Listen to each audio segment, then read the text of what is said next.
এত বৃষ্টিতে আমরা নিজেই ঘরের মধ্যে বর্তমান ভয় পাচ্ছি। ছোট ছোট বাচ্চা এরা কোনো দেশে মনে করেন নিতে চায় না, খোলা আকাশের মধ্যে আছে বৃষ্টির মধ্যে। মোটামুটি 24 ঘন্টা পার হয়ে গেছে। দুই সীমানার মাঝখানে উপস্থিত করেছে দুই দিকে বিএসএফ এবং বিডিআর। এখানে আছে 10 জনের ভিতরে একজন অনেক মুরব্বী মানুষ, সে অসুস্থতা এবং 2টি ছোট ছোট বাচ্চা আছে।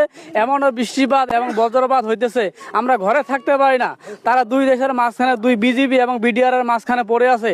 তাদের কি অবস্থা, এত কষ্ট, মানুষ কিভাবে এটা মেনে নেয়? আমরা আশা করি দুই দেশের একখানে তাদেরকে নিয়ে নিক এবং তাদের যে কষ্ট আল্লাহ এটা দূর করে দেব। শুভেন্দু অধিকারী ক্ষমতায় আসার পর থেকেই এই যে একটা নানান প্রকার বিভ্রান্তকর বক্তব্য দিচ্ছে বাংলাদেশ সম্পর্কে, এবং বাংলাদেশে ভারতে কোনো প্রকার মুসলিম রাখবে না বাংলাদেশ সম্পর্কে, এবং বাংলাদেশে ভারতে কোনো প্রকার মুসলিম রাখবে না, মুসলিমদের ভারতে বাংলাদেশ পুশিং করে দিবে। তার নমুনা আজকে দেখতেছি আমরা, এই অনেকগুলা লোক পুশিং করে দিছে কালকে।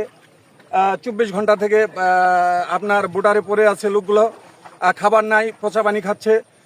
এই জন্য সাধারণ, একদম অতি সাধারণ মানুষ হয়ে জাতির কাছে প্রশ্ন রাখবো, এরা কি মানুষ নয়? যদি মানুষ হয়ে থাকে, এর একটা প্রয়োজনীয় ব্যবস্থা নেওয়ার জন্য আমি আহ্বান করব।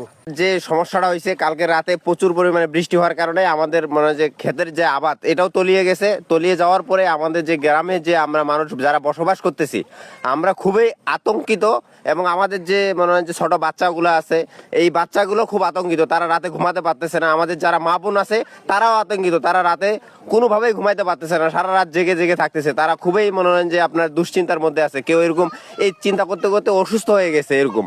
আর হচ্ছে আমাদের এখানে যে যারা আছে, যে 10 জনের মধ্যে একবারে মানে ছোট ছোট যে বাচ্চাগুলো আছে, তাদেরকে আমাদের গ্রামের মানুষ দেখছে, দেখার কারণে তারা মনে হয় যে ভয়ে একদম মানে যে অন্যরকম একটা অবস্থা বিরাজ করতেছে। আমরা চাই এটা দ্রুত গতি যেভাবে হোক এটা যেন সমস্যার সমাধান করে।